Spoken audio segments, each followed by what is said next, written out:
J.K. Rowling, un ejemplo de superación personal para millones de mujeres en todo el mundo. La historia de J.K. Rowling, conocida sobre todo por ser la autora de la obra de Harry Potter, está llena de todo tipo de momentos oscuros. Aunque gracias a su afición por la escritura, nunca se amilanó para lanzar después una de las sagas más prolíficas de la novela juvenil. J.K. Rowling, su éxito fue tal, que a día de hoy ha conseguido vender más de 300 millones de unidades en todo el mundo y la obra de Harry Potter se ha sido traducido a más de 64 idiomas. La vida de J.K. Rowling estuvo marcada por la muerte de su madre, aunque como os hemos comentado, antes de lanzar las aventuras de este carismático y joven mago, la vida de J.K. Rowling estuvo sobre todo marcada por la desgracia y el maltrato. Y a continuación os vamos a contar el porqué. Corría el año 1990 cuando nuestra querida escritora se encontraba de camino hacia su trabajo en Manchester. Fue ahí cuando de repente se le ocurrió la idea de contar la historia sobre una escuela de magos. De repente, la idea de Harry apareció en mi imaginación, simplemente. No puedo decir por qué, o qué la desencadenó, pero vi la idea de Harry y de la escuela de magos muy explícitamente explicaba la propia Joanne. Sin embargo, justo antes de llegar a casa, le llegó una noticia que la iba a marcar por el resto de su vida. La madre de Rowling fallecía debido a la enfermedad de esclerosis múltiple que llevaba arrastrando un par de meses atrás. Con esta muerte, esta chica del sur del Reino Unido perdía a uno de sus más preciados apoyos. Historia de la autora de Harry Potter, J.K. Rowling también tuvo que lidiar con el maltrato y la depresión tras la repentina muerte de su madre. J.K. Rowling se veía con la necesidad de resetear y empezar una nueva vida fuera del Reino Unido. Dicho y hecho. Se tomó el mundo por montera y se trasladó a la ciudad portuguesa de Oporto para trabajar como profesora en una pequeña academia de inglés.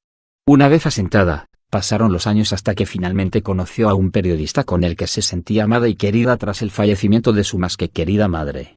Sin embargo, los siguientes meses fueron un auténtico calvario para Joanne. Fue víctima de abusos físicos y psicológicos por parte de su marido de manera continuada y premeditada. Sin embargo, esto no impidió que en el año 1993 naciera su primera hija, a la que llamó Isabel.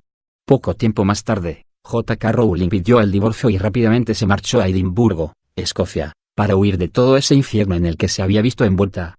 Sin embargo, la fortuna tampoco sonrió a esta escritora. Con una hija a la que educar y alimentar, la protagonista de esta historia se vio obligada a pedir dinero por las calles. No tenía trabajo e incluso a veces no tenía 2 peniques para comprarle una mísera lata de guisantes a su hija pequeña. J.K. Rowling empieza a saborear las mieles del éxito. Fue en ese momento cuando todo parecía perdido. ¿Tenía sentido seguir viviendo de forma miserable? ¿De verdad era este el futuro que le quería dar a su hija? Pues obviamente que no. A partir de ahí, J.K. Rowling no tuvo otro remedio que ir al hospital. Fueron los propios médicos los que le diagnosticaron una depresión clínica, una enfermedad que le podría haber llevado al suicidio con bastante seguridad. Aunque a partir de ese instante, esta autora británica empezó su camino hacia la cima. Se dio cuenta que tenía que seguir viviendo para darle a su pequeña un futuro y mundo mejor en el que vivir.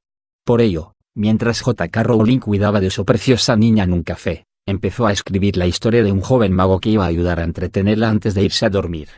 La verdad que quedó tan satisfecho por esta primera historia, que decidió venderla a cualquiera de las editoriales de la zona.